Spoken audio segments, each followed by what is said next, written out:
Ladies and gentlemen, Gerald here from the indoor greenhouse.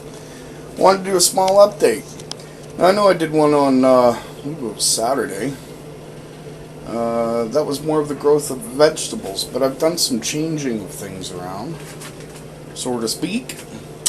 Moved some shelves around. As you can see, I lowered that shelf, put a secondary there. I lowered that one and put a secondary there. I took the shelves off of this section here, so I'm going to put my potato plants there.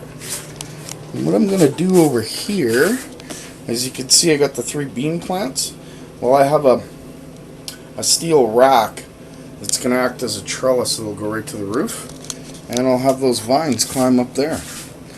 So, what I really wanted to show you, in the beginning of my channel, I brought up the fact that I was going to try and maybe recap. No, maybe that might be the wrong word. Try and get back some of the energy that I'm using for this room through solar panels. People say that you can't get electricity out of solar panels from just using a light. Well, the light that I'm using isn't no ordinary light. It is a high pressure sodium. It gives off a certain spectrum of light. Actually, multiple spectrums if you wanted to be, scientific about it. But, so what I've done here is I've already tested to see if I get power out. So I built a shade. I'm calling it a solar shade. And this is something that's going to charge the batteries for my battery backup for the upstairs in case the power goes out. So, here's what we got, ladies and gentlemen.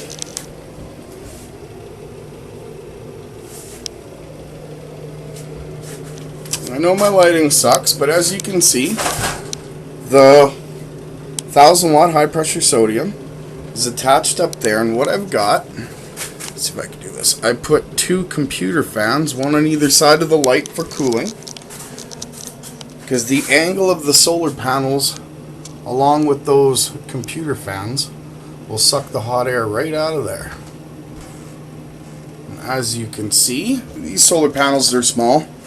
I'm not looking at a lot of power recoup, only 28 watts, but this is just proof of concept for those that say I can't do it or that it can't be done.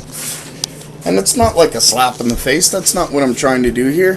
What I'm trying to do as an experiment is just to see whether or not I can get back the amount of solar that I need in order to run the room.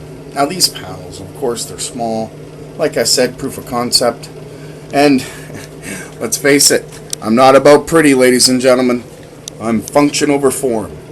So, as you can see, this thing that I've built, it's a little, it makes sense. Like, this moves independently of the light. The light is attached to the whole frame of the system, so the light can move independently of the whole rack. And it collects as much solar as the panels can provide. And it doesn't affect the growth of this room whatsoever.